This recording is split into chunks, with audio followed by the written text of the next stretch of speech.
DDG presents Hands-On Impressions Far Cry 6 from Ubisoft. Hello everyone, my name is Dave Hunt. I'm one of the hosts of Digital Days Gaming, a podcast that releases every Thursday morning 6 a.m. Eastern. We also stream live on Twitch, twitch.tv/digitaldaysgaming, as well as a YouTube channel, youtube.com/digitaldaysgaming.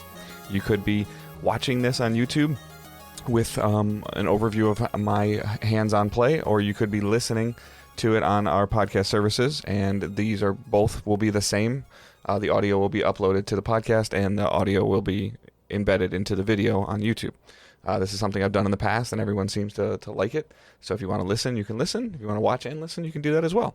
As always, feedback is appreciated. This was a digital event that Ubisoft invited me to for Far Cry 6. I got to spend about 2 hours playing, 2 or 3 hours playing the game single player, and then an hour playing co-op with an assigned partner. That was at the event as well. This was done through a remote connection, like I've done other ones with Ubisoft with the pandemic going on. I was able to sit in the comfort of my own office and remotely connect to one of their servers and play the game. It ran great. Everything worked. If you see some frame rate dips or some weird, hiccups in the video, that I would probably say is hindrance more to the connection than it would be to the game itself. Obviously, it's an alpha build, a pre-alpha build of the game, and it's still in development as it comes out October 7th on pretty much every platform. PS4, PS5, Xbox One, Xbox Series, Stadia, Luna, and Microsoft Windows Store as well. So obviously, this is a continuation of the Far Cry franchise, with it being the 6th entry. I have some pretty deep experience with Far Cry 5. I was able to play a lot of Far Cry 5. Similar, I got hands-on early impressions. I was able to review it, as well as Far Cry New Dawn, which was a spin-off of Far Cry 5. And then now we have Far Cry 6. So Far Cry 6 is obviously like all the other Far Cry franchise games. It's a first-person shooter. It's being developed by Ubisoft Toronto. And it's the 6th installation in the Far Cry series. And like I mentioned, it comes out October 7th.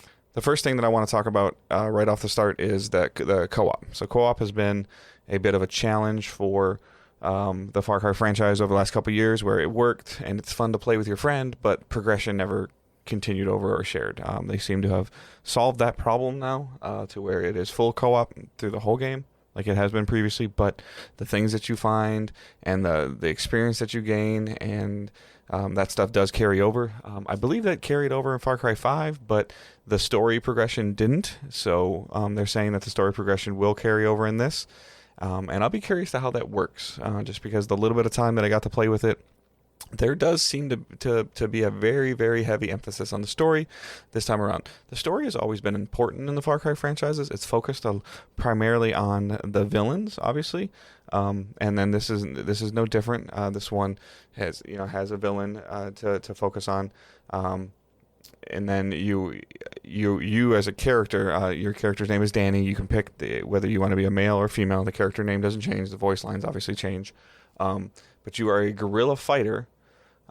So that, and part of the guerrilla fighting, guerrilla warfare is to use makeshift weapons. So there's a lot of materials that you collect in the world that you're picking up as you go, gasoline, parts, paint, just like anything that you're finding out in the world to collect, and you can start making weapons or taking it to people to make weapons for you, as well as you're collecting more materials to generate the mods. So as you pick up more things, you can make your weapons more powerful. There's also a very heavy focus on the superior, which is your powerful weapon, like your backpack. So there's this device that you pick up throughout the game. You've seen it in the trailers where the character's shooting the rockets out of her backpack. That is something I got to mess with. It's very similar to some of the competitive shooters and the multiplayer shooters that we're seeing out there, where over a certain period of time, your high end ability charges up and you're able to use it. And then there's a bunch of different ones that you can get access to in this game as you collect and unlock things and find things in the world to allow you to make different backpacks.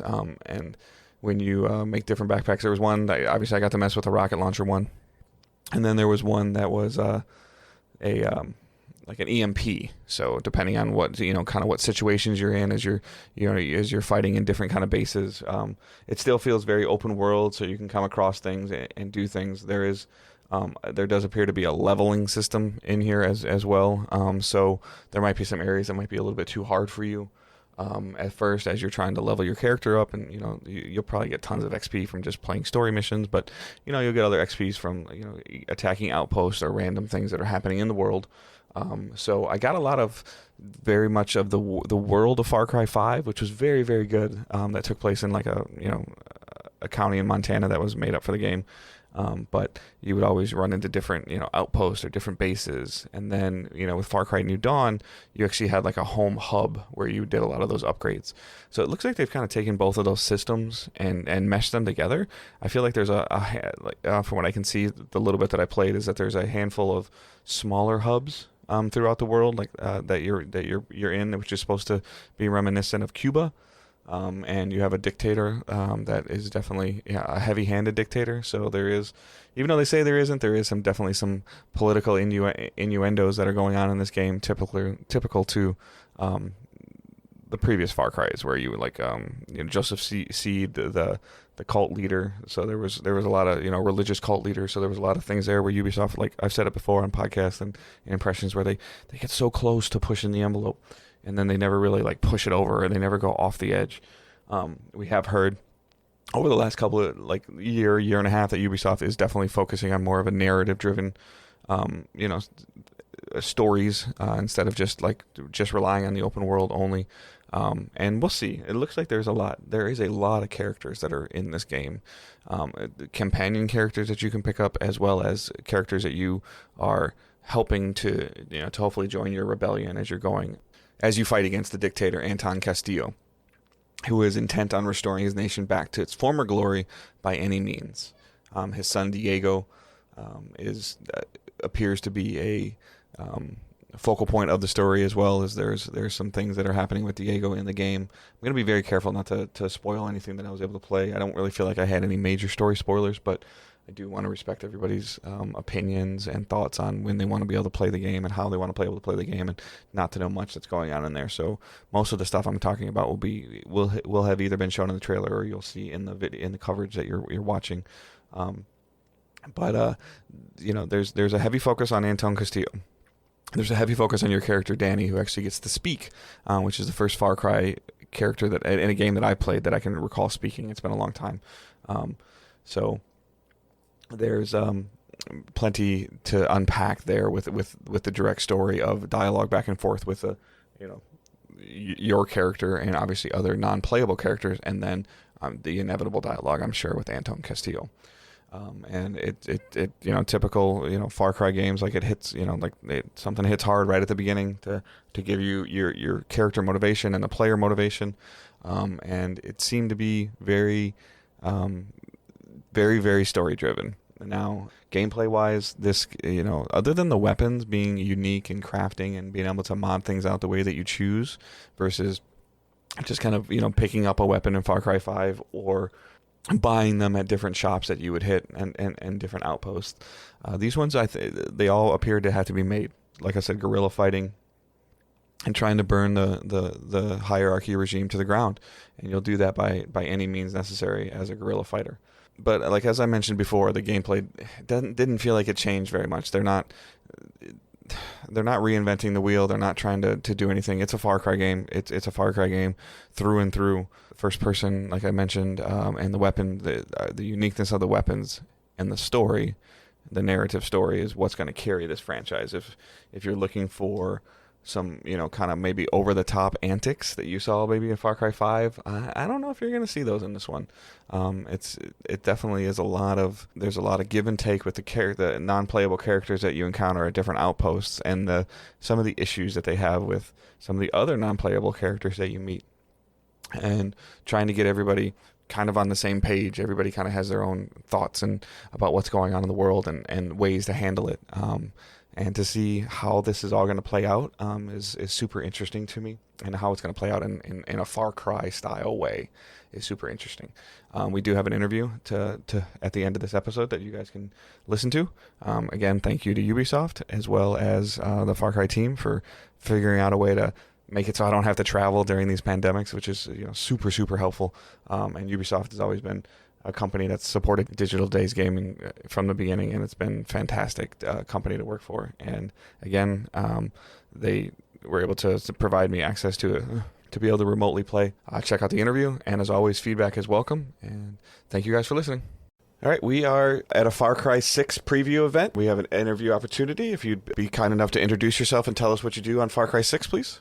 Hi there, yeah, my name's Ben Hall. I'm World Director on Far Cry 6. I've spent the last few years being fortunate to be building this beautiful world of Yara and the activities and missions that you get to experience in Far Cry 6.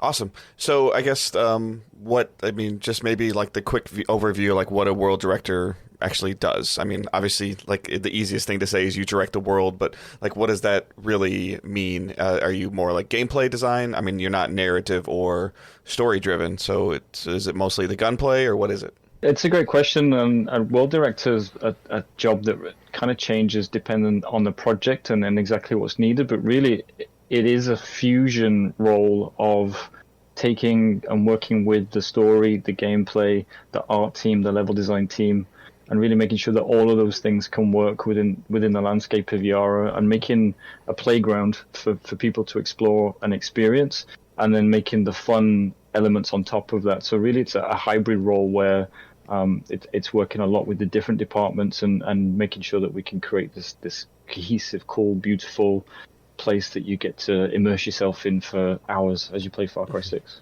With it, the Far Cry franchise having over the last couple of years with 4 and 5 and 6 and even back to 3 establishing like the villain as essentially like the main character or being the focal point a little bit. And tell me about the possibility of, or not the possibility, the actuality of voicing a character, because most of the time our protagonist or the protagonist has been muted. So can you like elaborate on some of the challenges that maybe that entailed as a world director?